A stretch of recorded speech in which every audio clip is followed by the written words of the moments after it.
Delhi liquor కేసులో CBI దూకుడు పెంచింది. లిక్కర్ కేసులో ఎమ్మెల్సీ కవితను విచారించేందుకు రౌస్ అవెన్యూ కోర్టులో సిబిఐ పిటిషన్ దాఖలు చేసింది. లిక్కర్ కేసులో ప్రస్తుతం తిహార్ జైల్లో ఉన్న కవితను జైల్లో ప్రశ్నించి వాంగ్మూలం నమోదు చేసే యోచనలో ఉన్నట్టు తెలుస్తోంది.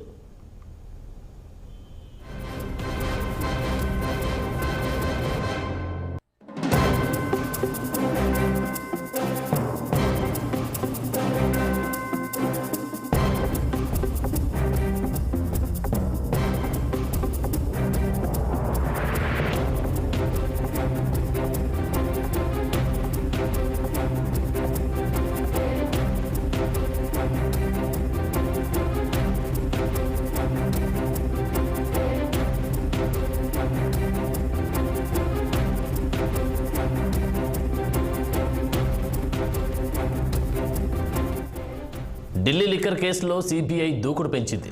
లిక్కర్ కేసులో ఎమ్మెల్సీ కవితను విచారించేందుకు రౌస్ అవెన్యూ కోర్టులో సిబిఐ పిటిషన్ దాఖలు చేసింది. లిక్కర్ కేసులో ప్రస్తుతం తిహార్ జైల్లో ఉన్న కవితను జైల్లో ప్రశ్నించి వాంగ్మూలం నమోదు చేసే యోచనలో ఉన్నట్టు తెలుస్తోంది.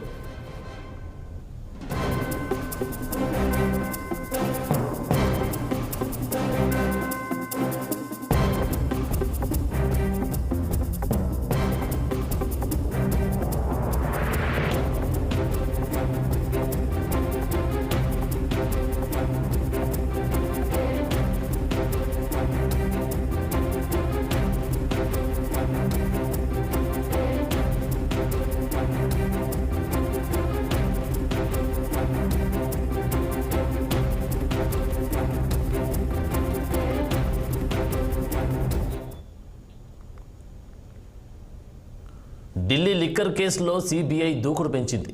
లిక్కర్ కేసులో ఎమ్మెల్సీ కవితను విచారించేందుకు రౌస్ అవెన్యూ కోర్టులో సిబిఐ పిటిషన్ దాఖలు చేసింది.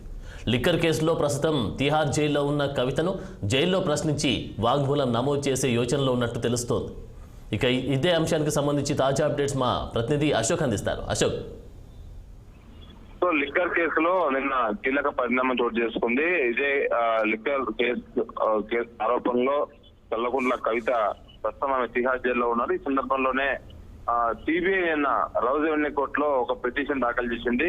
కవితను విచారించాలంటూ పిటిషన్ దాఖలు చేసింది. దానికి రౌస్ అవెన్యూ కోర్టు అనుమతులు ఇచ్చింది. సో ఏదైతే విచారణకు వెళ్లే ముందు ఒక రోజు ముందే ఇన్ఫార్మ్ చేయాలంటూ ఈ సిబిఐకి సూచనలు జారీ చేసింది. సో మరోపక్క ఇదే కేసులో ఈడీ గత నెల లో 15వ తారీఖు నాడు కవితను ఈడీ అధికారులు అరెస్ట్ చేశారు. ప్రస్తుతం జ్యుడిషియల్ కస్టడీ మీద కవిత తిహార్ జైల్లో ఉంది.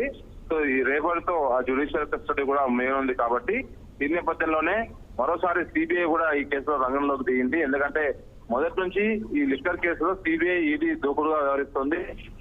ఈడీ కేసులో అరెస్ట్ అయిన వారిని సిబిఐ మళ్ళీ విచారిస్తుంది. సిబిఐ అరెస్ట్ అయిన వారిని ఈడీ అధికారుల తర్వాత విచారిస్తున్నారు. సో ఈ కేసులో రెండు దర్యాప్తు సంస్థలు వేగవంతం చేశాయి. అందులో భాగంగానే గతంలో చాలా మంది సిబిఐ అనే అరెస్ట్ చేసింది. తర్వాత ఈడీ అధికారులు వారిని కస్టడీలోకి తీసుకుని స్టేట్మెంట్ రికార్డ్ చేశారు. సో ఈ రోజు మనకు అంత సమాచారం ప్రకారం ఈ రోజు కవితను సిబిఐ అధికారులు స్టేట్మెంట్ రికార్డ్ చేసే అవకాశం ఉంది. ఎందుకంటే గతంలో దినేష్ అరోరా గానీ, శరత్ చంద్రారెడ్డి, అభిషేక్ బోయినపల్లి వీళ్ళంతా సిబిఐ అరెస్ట్ చేసింది. సో సిబిఐ చాలా వరకు వీళ్ళ స్టేట్మెంట్ లో లిక్కర్ కేసులో ప్రధానంగా సౌత్ గ్రూప్ ఇన్వాల్వ్మెంట్ పాత్ర, కవిత పాత్ర, ఇండో స్టేట్ లో 33% వాటా ఇవన్నీ వాళ్ళ విచారణలో వెలుగులోకి వచ్చినాయి. ఆ తర్వాతనే కవితను అరెస్ట్ చేశారు.